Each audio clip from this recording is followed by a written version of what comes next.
Við snúum okkur að Lúkasarguspjallinu, 16. kafla, 19. versi.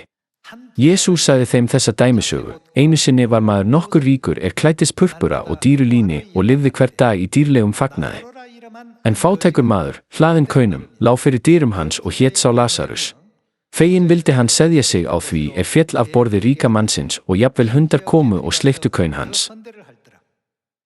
Í þessari líkingasögu sem Jesús sagði koma fram tvær persónur. Annar hinn ríki maður sem lifði þægilegu lífi á þessari jörð, en hinn Lasarus sem lifði hörmulegu lífi. Lesið úr 20. og 1. versi. Feginn vildi hann seðja sig á því féll af borði ríka mannsins og jafnvel hundar komu og sleiktu kaun hans. En nú gerðist það að fátæki maðurinn dó og báru hann englar í fam Abrahams. Ríki maðurinn dó líka og var grafinn. Og í helju, þar sem hann var í kvölum, hóf hann upp augu sín og sá Abraham í fjarska og Lasarus við brjóst hans.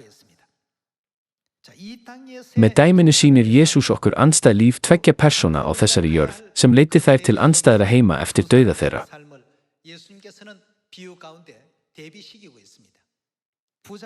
Í lífi hins ríka manns og Lasarusar sýnir Guð ekki skýrlega hversu gífurlega ólík himnaríki og helvíti eru hvort öðru.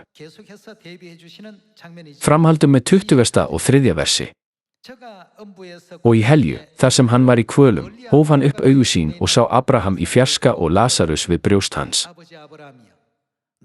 Þá kallaði hann: Faðir Abraham, miskunna þú mér og send Lasarus að hann dýfi fingurgómi sínum í vatn og kæli tungu mína því að ég kvelst í þessum loga. Abraham sagði: Minnstu þess, barn, að þú hlaust þín gæði meðan þú lifðir og Lasarus böl á sama hátt. Nú hann hér huggaður en þú kvelst. Auk alls þessa mikið djúp staðfest milli vor og yðar svo að þeir héðan vildu fara yfir til yðar geti það ekki og eigi verði heldur komist þaðan yfir til vor. En hann sagði: Þá bið ég þig, faðir, að þú sendir hann í hús föður míns.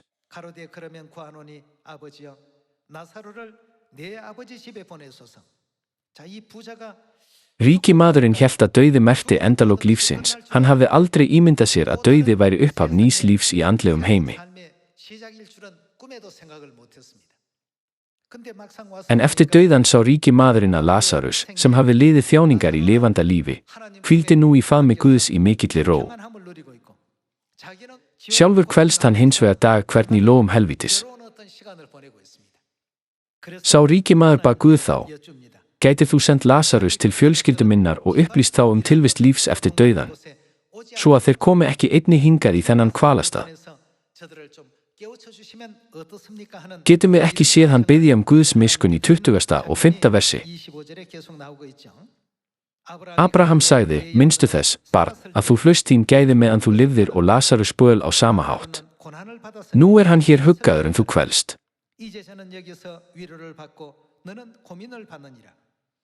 Auk alls þessa mikið djúp staðfest milli vor og yðar svo að þeir héðan vildu fara yfir til yðar geti það ekki og eigi verði heldur komist þaðan yfir til vor. En hann sagði: Þá bið ég þig, faðir, að þú sendir hann í hús föður míns, en ég á 5 bræður, til þess að vara þá við svo þeir komi ekki líka í þennan kvalastað.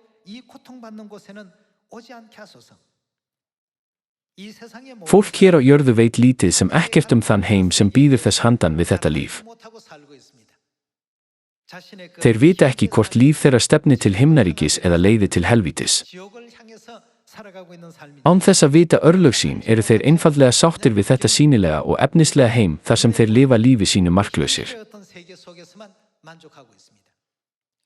Raunin sú að himnaríki og helvíti sannarlega til í andlega heiminum, sem við sjáum ekki í þeim efnislega heimi þar sem við búum núna. Andaveröldin ósýnileg. Þess vegna, á meðan hann bjó á þessari jörð, hugsaði hinn ríki maður aðeins: Hvernig get ég lifa lífi sem eingöngu mér til hagsbóta? Þetta var hugarfar hins ríka manns á meðan hann lifði á jörðinni, en hugarfar Lásarusar var öðruvísi. Þrátt fyrir að hann hafi lifað tímabundið líf fullt af þjáningum á jörðinni, var markmið hans ætíð að komast til himnaríkis. Í kjölfarið komst hann loksins inn í himnaríki, en hinn ríki maður lenti í helvíti vegna þess að hann hunsaði himnaríki á lífsleiðinni. Þannig að hinn ríki maður vildi ákaflega að bræður hans, sem enn voru ekki varpaðir í helvíti, færu til himna með því að átta sig á og skilja lífið eftir dauðan.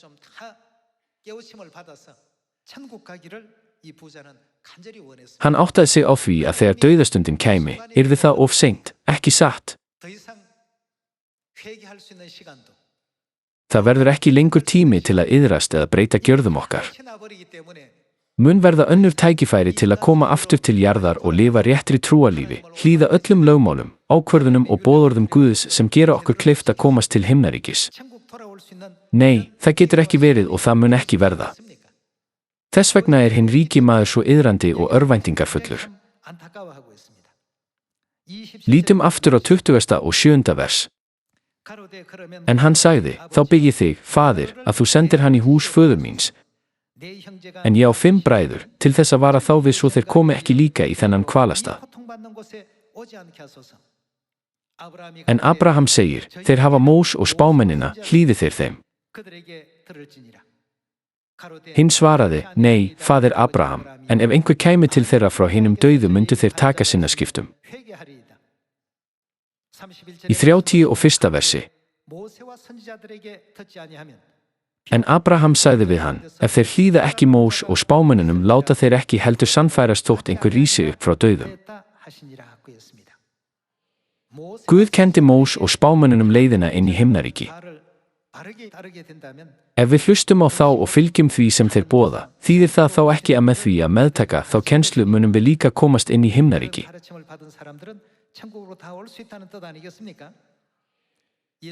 Þegar Jesús Kristur kom til þessarar jarðar sagði hann, ég er vegurinn. Ég er kominn til að leiða ykkur til himins. Rétt eins og Guð kom í holdi á tíma sonarins, þá dvelur hinn himneska móðir meðal okkar á öld heilags anda og leiði börn sín á rétta braut, það ekki? Þess vegna eigum við að fylgja trúfaglega þeirri braut sem hún leiðir okkur á og lifa réttlátu og sönnu trúarlífi. Takk kærlega fyrir.